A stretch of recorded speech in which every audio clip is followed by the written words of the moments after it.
آج انشاءاللہ تعالی سورۃ الحجر کی آیت نمبر 26 سے درس کا آغاز ہوگا۔ یہ سورہ الحجر کا تیسرا رکوع ہے۔ اللہ رب العزت کا ارشاد پاک ہے، اعوذ باللہ من الشیطان الرجیم،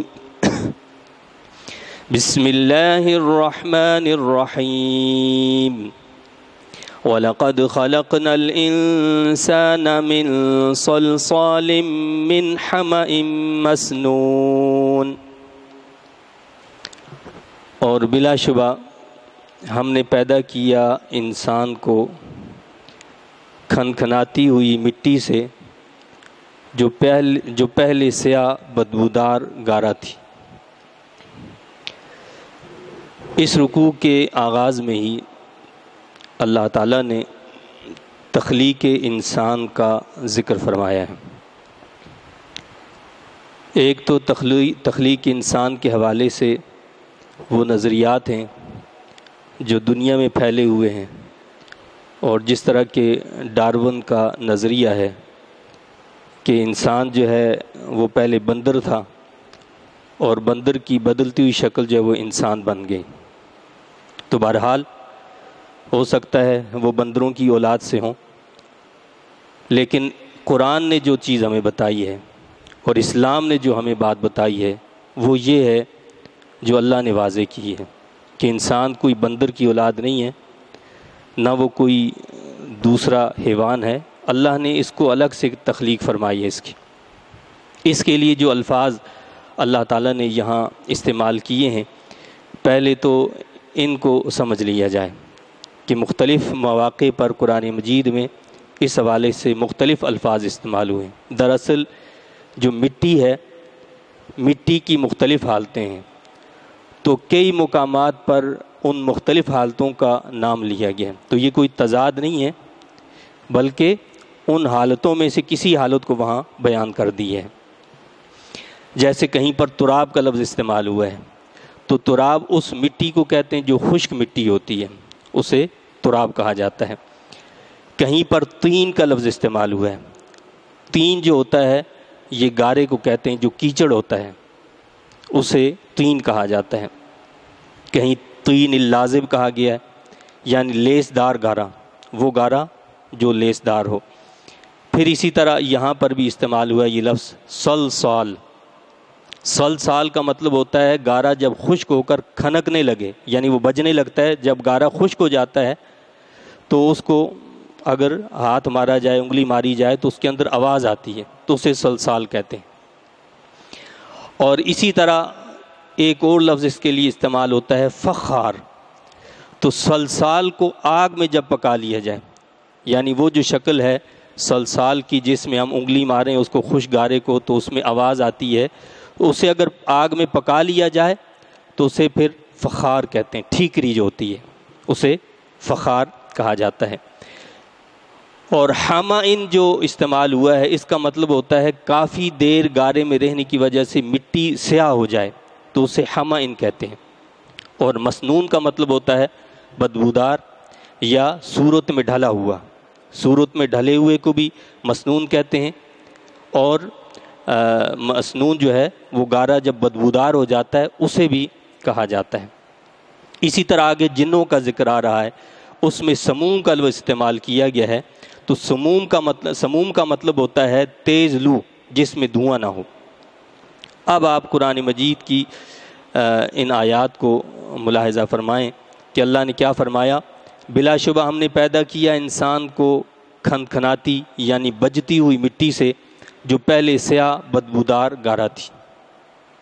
تو اللہ تعالیٰ نے جب سیدنا آدم علیہ السلام کو پیدا کرنا چاہا تو یہ ساری زمین سے مٹی لی،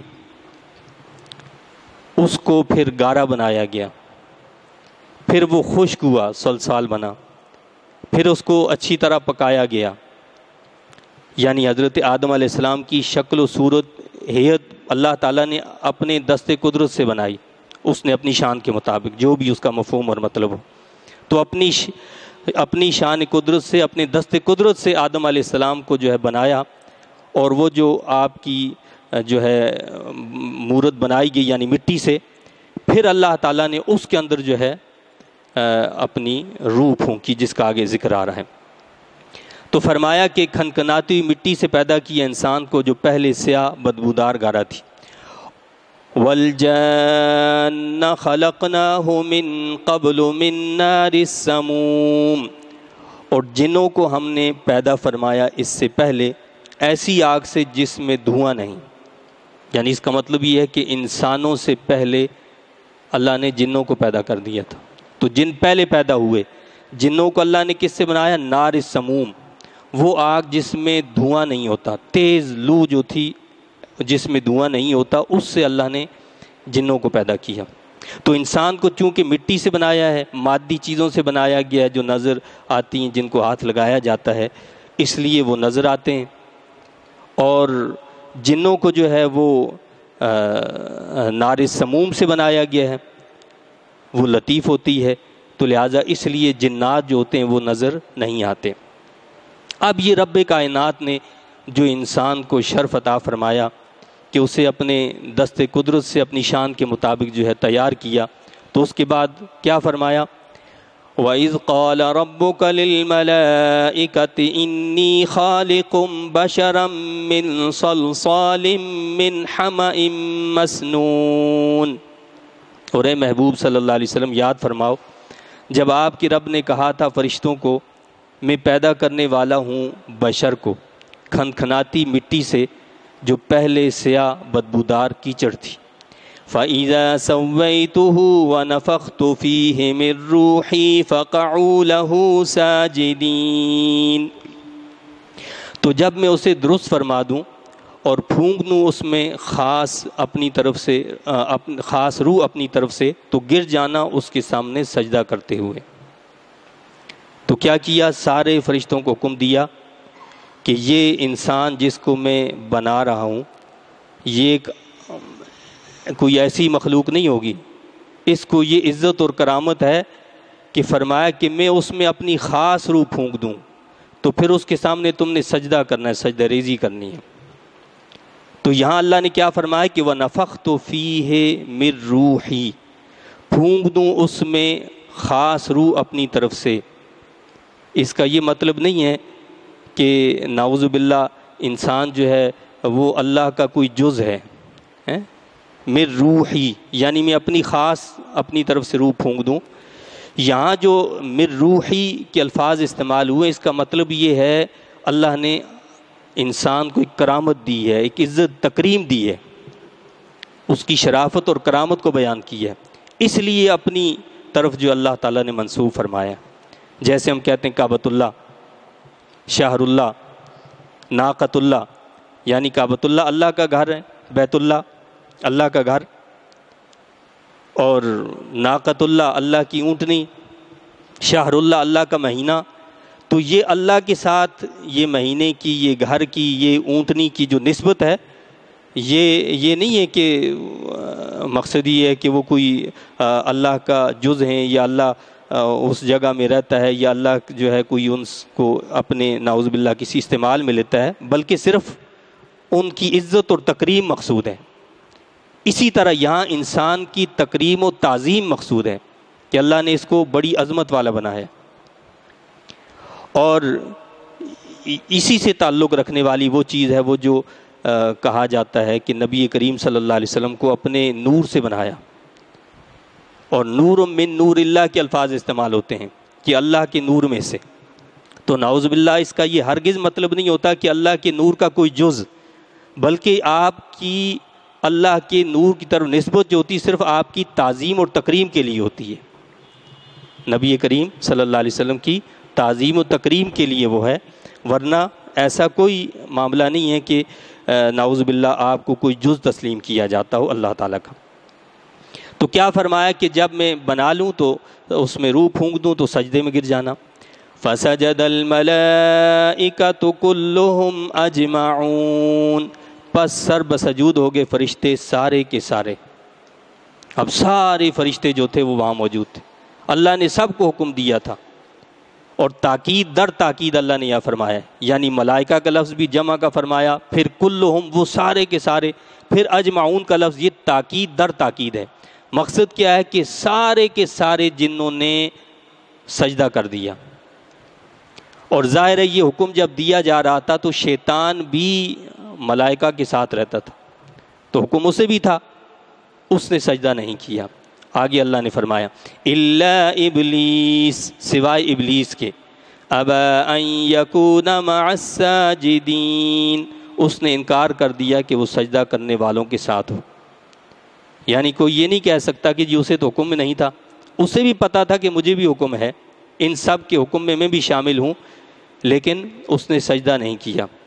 اور اگر بالفرض وہ یہ سمجھتا کہ مجھے حکم نہیں ہے تو وہ اللہ سے کہتا کہ مولا تو نے مجھے تو حکم دیا ہی نہیں تھا، اس لیے میں نے سجدہ نہیں کیا۔ لیکن اس نے کیا کہا؟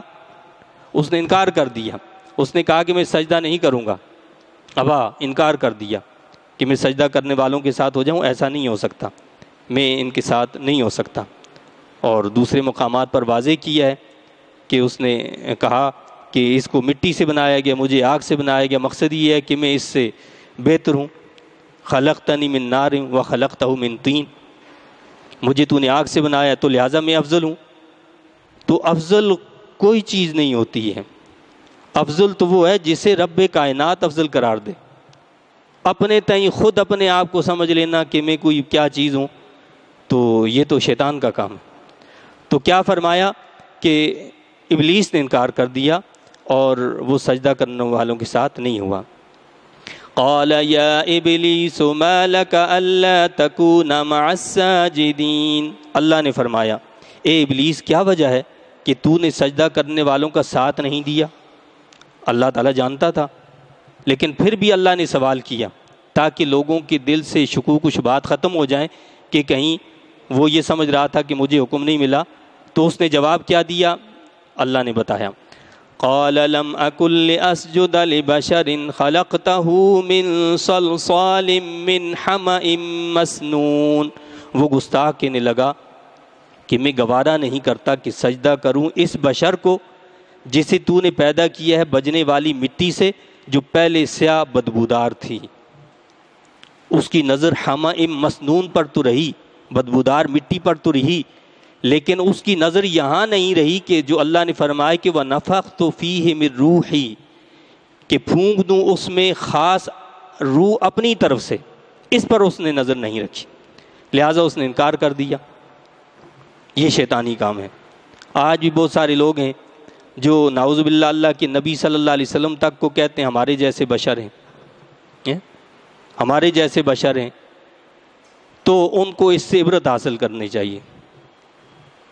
بے شک اس میں تو کوئی شک نہیں ہے، آپ بشر ہیں، بشر کامل ہیں، لیکن اپنی طرح کہنا یہ گستاخی ہے۔ تو اس نے کیا کہا؟ کہنے لگا کہ جی میں اس انسان کو کیسے جو ہے سجدہ کر لوں کہ جسے سیاہ بدبودار مٹی سے جو ہے بنایا گیا ہے۔ قال فاخرج منها فإنك رجیم، اللہ تعالیٰ نے حکم دیا اے بے ادب نکل جا یہاں سے، تو مردود ہے۔ وَإِنَّ عَلَيْكَ اللَّعْنَةَ إِلَى يَوْمِ الدِّينِ، اور بلا شبہ تجھ پر ہے لعنت روز جزا تک۔ قال رب فانظرنی الی یوم یبعثون، کہنے لگا اے میرے رب پھر مہلت دے مجھے اس دن تک جب مردے قبروں سے اٹھائے جائیں گے۔ یعنی ابھی بھی معافی نہیں مانگ رہا، توبہ نہیں کر رہا، اللہ کے سامنے جھک نہیں رہا، بلکہ الٹا کیا کہہ رہا ہے کہ مجھے مہلت دی جائے۔ قال فإنک من المنظرین، اللہ تعالیٰ نے فرمایا بے شک تو مہلت دیے ہوئے گروہ میں سے ہے۔ اللہ نے اس کو مہلت دے دی۔ الی یوم الوقت المعلوم، جنہیں وقت مقرر کے دن تک مہلت دی گئی ہے، یعنی فرمایا کہ تجھے مہلت دی گئی ہے کس طرح؟ جس طرح کے مہلت دیے ہوئے گروہ ہیں ان کو ایک وقت مقررہ تک اللہ نے مہلت دی ہے، تمہیں بھی اس وقت تک اللہ تعالیٰ نے مہلت دے دی ہے۔ تو ایک وقت مقرر تک اللہ نے شیطان کو مہلت دی ہوئی ہے، اس وقت تک وہ اپنے کارنامے سر انجام دیتا رہے گا۔ قال رب بما اغویتنی لأزینن لهم فی الارض ولأغوینہم اجمعین، وہ بولا اے رب اس وجہ سے کہ تو نے مجھے بھٹکا دیا۔ اب آپ یہ دیکھیں یہاں پر بھی اپنی گمراہی کو نعوذ باللہ اللہ کی طرف منسوب کر رہا ہے۔ یہ نہیں کہہ رہا کہ میں خود گمراہ ہوا، بلکہ کہتا ہے کہ اغویتنی، تو نے مجھے بھٹکا دیا، اس وجہ سے کہ تو نے مجھے بھٹکا دیا۔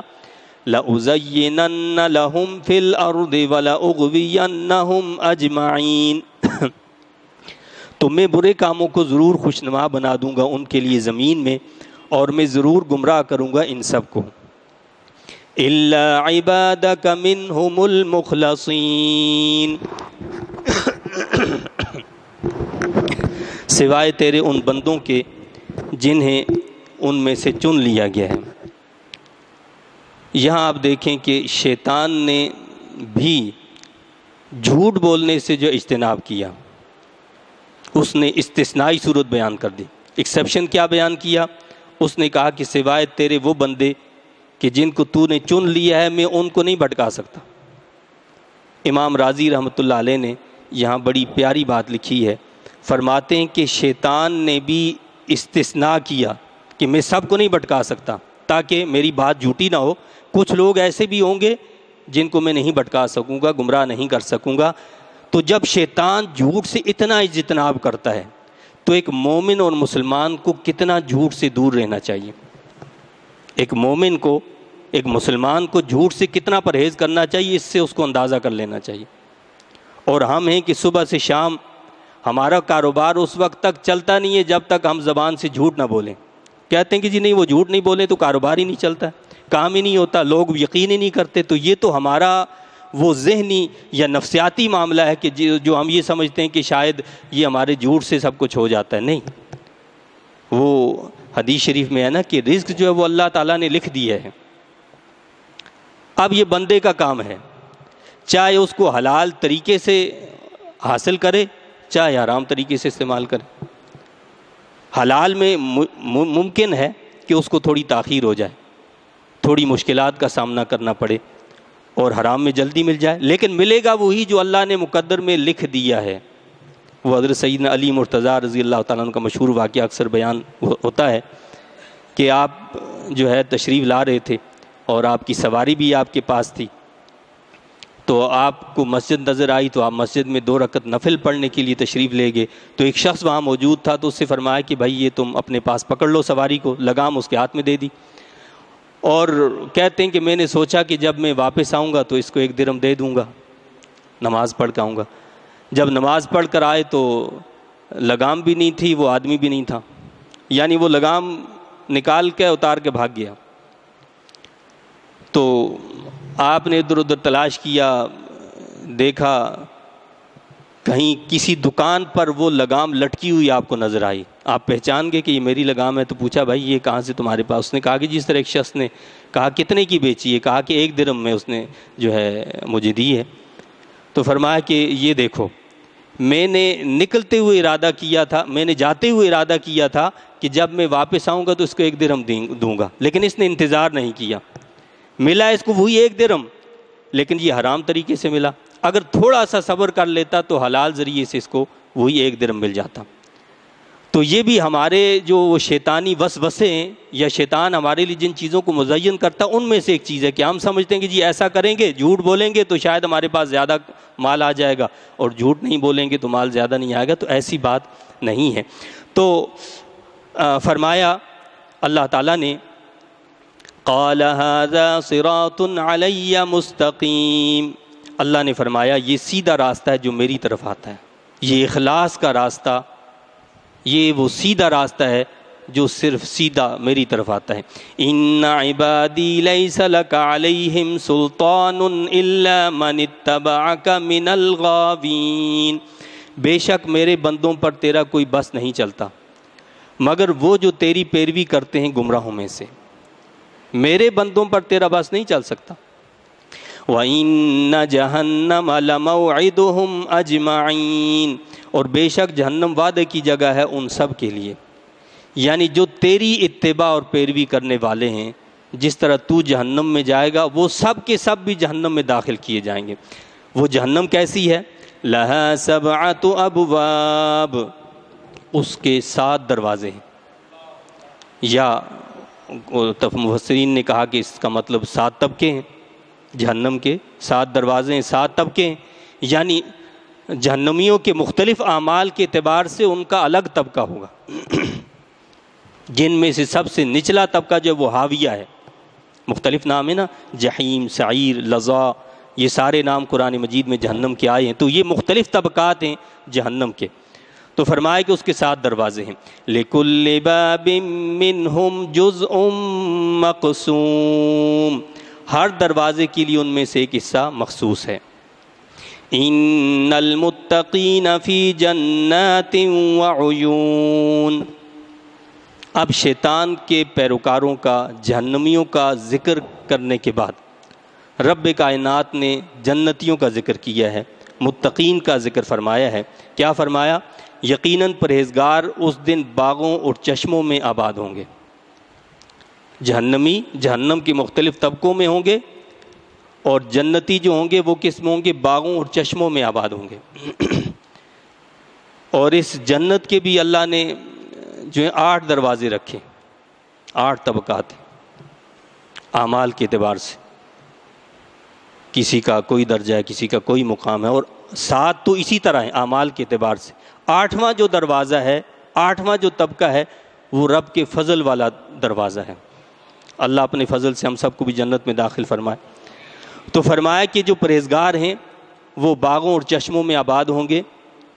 ادخلوها بسلام آمنین، انہیں حکم ملے گا داخل ہو جاؤ ان جنتوں میں خیر و عافیت کے ساتھ، بے خوف ہو کر، وہاں کوئی خوف نہیں ہوگا، کہا جائے گا کہ سلامتی کے ساتھ داخل ہو جاؤ۔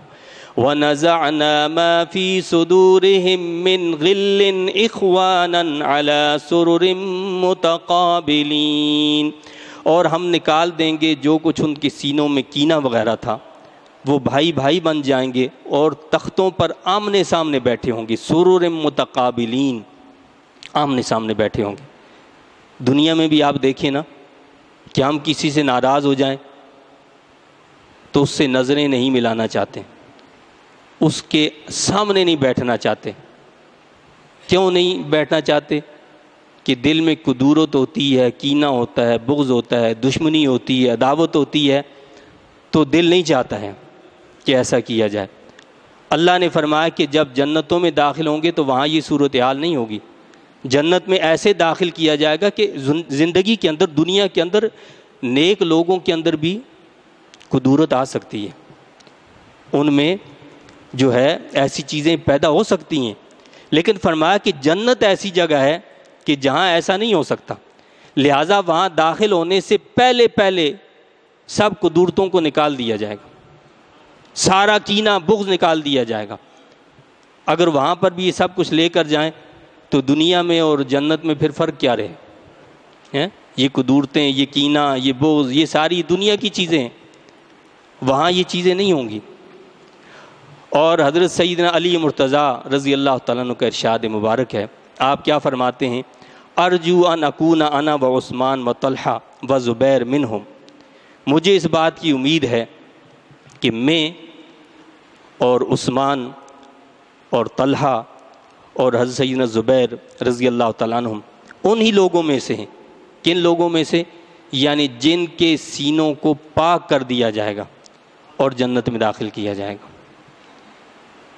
صحابہ کرام کے درمیان بھی آپ کو پتہ ہے بعض اوقات ایسے معاملات ہوئے ہیں کہ جن میں بڑے بڑے مسائل ہوئے، بڑی بڑی جنگیں بھی ہوئیں، لیکن بہرحال علماء اہل سنت کا اس بات میں یہ ایمان اور عقیدہ ہے کہ ان کے معاملات ان کے ساتھ ہیں۔ ہمارا ایمان اور عقیدہ یہ ہے کہ اللہ نے تمام صحابہ کرام سے رضامندی کا قرآن میں کھلا اعلان کیا، رضی اللہ عنہم ورضوا عنہ، اللہ ان سب سے راضی ہو گیا ہے، چاہے وہ ادنا ترین صحابی ہو یا اعلیٰ ترین صحابی ہو، اللہ نے سب سے اپنی رضامندی کا اعلان کیا ہے۔ ہمیں کوئی حق نہیں پہنچتا کہ ہم صحابہ کرام کے معاملات میں منصف بن بیٹھیں اور فیصلے کریں کہ جی یہ حق پر تھے اور نعوذ باللہ یہ نہ حق تھے، نہیں، سارے حق پر تھے، وہ سارے کے سارے کیا تھے؟ حق پر تھے۔ یہ ہمارا ایمان اور عقیدہ ہے۔ تو صحابہ کرام کے بارے میں اس قسم کی کوئی بات کرنا یہ اپنے ایمان کو برباد کرنے کے مترادف ہے۔ اور اس موقع پر ہمیں اس بات کا بھی خیال رکھنا چاہیے کہ ہم جس اسلامی ملک میں رہ رہے ہیں، آپ کو شاید پتہ ہو کہ اس ملک کے اندر افضل البشر بعد الانبیاء، یعنی تمام انبیاء علیہ الصلوۃ والسلام کے بعد سب سے افضل ترین جو ہستی ہیں، اس پر پوری امت مسلمہ کا اجماع ہے، وہ حضرت سیدنا صدیق اکبر رضی اللہ تعالیٰ عنہ کی ذات گرامی ہے۔ افضل الانبیاء افضل البشر بعد الانبیاء، انبیاء کرام علیہ السلام کے بعد سب سے افضل ترین ہستی آپ کی ہے۔ ان کی شان میں کھلے عام گستاخیاں کی جا رہی ہیں، نعوذ باللہ آپ کو ظالم اور آپ کو گالیاں اور آپ پر تبرہ کیا جا رہا ہے۔ آپ کے ملک پاکستان کے اندر خلفائے راشدہ کو برا بھلا کہا جا رہا ہے، لیکن عجیب بات ہے کہ نہ اہل علم کی آواز وہاں اٹھتی ہے اور نہ کوئی اسمبلی وہاں پر بولتی ہے۔ اور دوسری طرف اہل سنت کے ایک مستند عالم دین، انہوں نے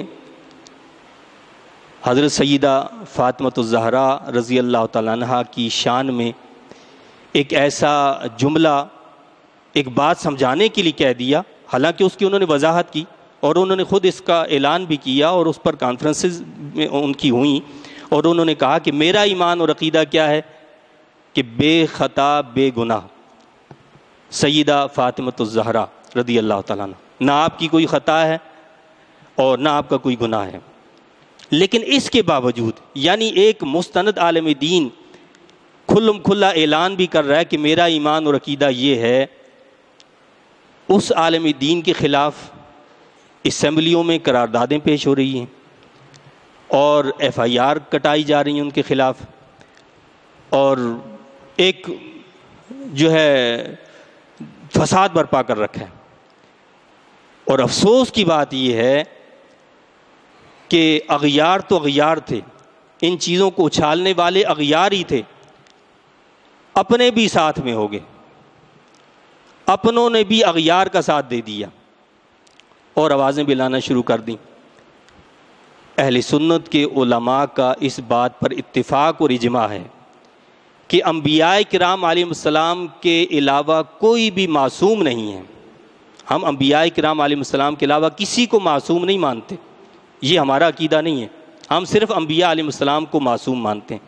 انبیاء کرام علیہ السلام کے بعد چاہے وہ صحابہ کرام ہوں، اہل بیت اطہار ہوں، ازواج مطہرات ہوں، یا کوئی بھی ہوں، اہل اللہ ہوں، ان کو ہم محفوظ عن الخطا مانتے ہیں۔ ہمارا ایمان اور عقیدہ کیا اللہ ان کو خطا سے محفوظ رکھتا ہے، لیکن ہم معصوم نہیں مانتے۔ یہ معصوم کا عقیدہ ہمارا نہیں ہے، یہ روافض کا عقیدہ ہے، اور اس وقت سارا زور اسی پر دیا جا رہا ہے، یعنی ثابت کیا جا رہا ہے کہ آپ جو ہے معصوم مان لیں۔ اور خود سیدہ فاطمۃ الزہرا رضی اللہ تعالیٰ عنہ کی شان میں اتنی بڑی گستاخی ہوئی کہ آپ کی سندھ اسمبلی کے اندر ایک قرارداد پیش کی گئی جس میں آپ کو ام الانبیاء قرار دیا گیا، نعوذ باللہ، یعنی ختم نبوت کا کھلم کھلا انکار۔ سیدہ فاطمۃ الزہرا رضی اللہ تعالیٰ عنہ حضور نبی کریم صلی اللہ علیہ وسلم کی صاحبزادی ہیں، سیدۃ النساء ہیں، تمام عورتوں کی سردار ہیں، اور آپ کو کیا کہا گیا کہ جی ام الانبیاء ہیں، نعوذ باللہ انبیاء علیہ السلام کی ماں ہیں، ماں قرار دیا، اور سب نے متفقہ طور پر اس کو منظور بھی کر لیا، اس کے خلاف کوئی فتویٰ بھی نہیں ہے۔ اور وہ جو روافض اور تبرعی لوگ کھلم کھلا، نہ صرف یہ کہ وہ یہ نہیں کہتے کہ جی ہم افضلیت کے قائل ہیں صحابہ کرام کی، بلکہ وہ کھلم کھلا گالیاں دے رہے ہیں، ان کے خلاف نہ کوئی ایف آئی آر کٹ رہی ہے، نہ کوئی فتوے جاری ہو رہے ہیں۔ تو فتویٰ باز علماء سے میری یہ گزارش ہے کہ ان کو اس طرف نظر دوڑانی چاہیے کہ فتویٰ کہاں دینا چاہیے اور کہاں نہیں دینا چاہیے، کہاں پر ہماری نظر ہونی چاہیے، کہاں جو ہے معاملے کو سلجھانا چاہیے، نہ کہ اس کو بگاڑنا چاہیے۔ تو بڑی عجیب تشویش اور معاملات ہیں۔ بہرحال ہمارا عقیدہ یہ ہے کہ اہل بیت اطہار کا جو مقام ہے، جو مرتبہ ہے، وہ کسی اور کا مقام اور مرتبہ نہیں ہو سکتا، اور اسی طرح صحابہ کرام کا جو مقام اور مرتبہ اور پھر ان کے جو درجات ہیں، مقامات ہیں، وہ بالکل مستند ہے، اس میں کوئی یعنی ایسی بات کوئی ایسی ہے ہی نہیں ہے کہ نعوذ باللہ ان کے بارے میں ہم یہ کہیں کہ جی یہ اعلیٰ اور یہ کم تر، اور یہ فضائل اپنی جگہ پر ہیں، لیکن سب کے سب صحابہ کرام عند اللہ جنتی ہیں، اللہ ان سب سے راضی ہے۔ تو کیا فرمایا اللہ نے کہ ہم نکال دیں گے جو کچھ ان کے سینوں میں کینہ وغیرہ تھا، وہ بھائی بھائی بن جائیں گے اور تختوں پر آمنے سامنے بیٹھے ہوں گے۔ لا یمسہم فیہا نصب وما ہم منہا بمخرجین، نہیں پہنچے گی انہیں اس میں کوئی تکلیف اور نہ انہیں اس سے نکالا جائے گا، وہ ہمیشہ یعنی جنت میں رہیں گے۔ نبئ عبادی انی انا الغفور الرحیم، بتا دو میرے بندوں کو کہ میں بلا شبہ بہت بخشنے والا از حد رحم کرنے والا ہوں۔ وَأَنَّ عَذَابِي هُوَ الْعَذَابُ الْأَلِيمُ، اور یہ بھی بتا دو کہ میرا عذاب بھی دردناک عذاب ہے۔ حدیث شریف ہے، اللہ کے نبی صلی اللہ علیہ وسلم نے فرمایا کہ اللہ نے جب رحمت کو پیدا فرمایا تو 100 رحمتیں پیدا کیں۔ اللہ نے جب رحمت کو پیدا کیا تو 100 رحمتیں پیدا کیں، 99 رحمتیں اللہ نے اپنے پاس رکھیں، اور ان میں سے ایک رحمت اللہ نے مخلوق کو عطا فرمائی، ایک رحمت، ایک حصہ پوری مخلوق کو دیا گیا، اور فرمایا کہ اگر کافر جان لیتا کہ اللہ کے پاس کتنی رحمت ہے تو وہ جنت سے مایوس نہ ہوتا۔ اگر کافر کو پتہ چلتا کہ اللہ کے پاس کتنی رحمت ہے وہ جنت سے مایوس نہ ہوتا، اور اگر مومن جان لیتا کہ اللہ کے پاس کل کتنا عذاب ہے تو دوزخ سے بے خوف نہ ہوتا۔ مومن کو یہ پتہ چلتا کہ اللہ کا عذاب کتنا سخت ہے تو کبھی دوزخ سے بے خوف نہ ہوتا۔ مقصد کیا ہے؟ ایمان نام ہے خوف و امید کی درمیانی کیفیت کا، ایک طرف اپنے رب سے امید بھی رکھنی ہے اس کی رحمت کی، اور اتنا ہی اس کے عذاب سے ڈرنا بھی ہے۔ یہ بین بین یہ کیفیت ہونی چاہیے درمیان، یعنی اللہ کی رحمت سے جیسی امید ہے ویسے اس کے عذاب سے ڈرنا بھی ہے۔ تو یہ جو کیفیت ہوگی یہ ایمان والی کیفیت ہوگی۔ اس میں اگر جھول آ جائے، اس میں اپ اینڈ ڈاؤن ہو جائے معاملہ تو پھر سب کچھ بگڑ جاتا ہے، ٹھیک ہے نا۔ تو کیا فرمایا کہ اگر مومن کو پتہ چل جائے کہ اللہ کے پاس کل کتنا عذاب ہے تو دوزخ سے بے خوف نہ ہوتا۔ وَنَبِّئْهُمْ عَنْ ضَيْفِ إِبْرَاهِيمَ، اور بتائیے انہیں ابراہیم علیہ السلام کے مہمانوں کا قصہ۔ إِذْ دَخَلُوا عَلَيْهِ فَقَالُوا سَلَامًا، جب وہ آپ کے پاس آئے تو انہوں نے کہا آپ پر سلام ہو۔ فرشتے انسانی شکل میں آئے اور سلام کیا۔ قَالَ إِنَّا مِنْكُمْ وَجِلُونَ، آپ نے کہا کہ اے اجنبیو ہم تو تم سے خائف ہیں، یعنی وہ ایک ایسے وقت میں آئے تھے جو ملاقات کا وقت نہیں ہے، بے وقت آ گئے اور پھر اجنبی بھی تھے، تو فرمایا کہ تم کون لوگ ہو، تم سے خوف لگ رہا ہے۔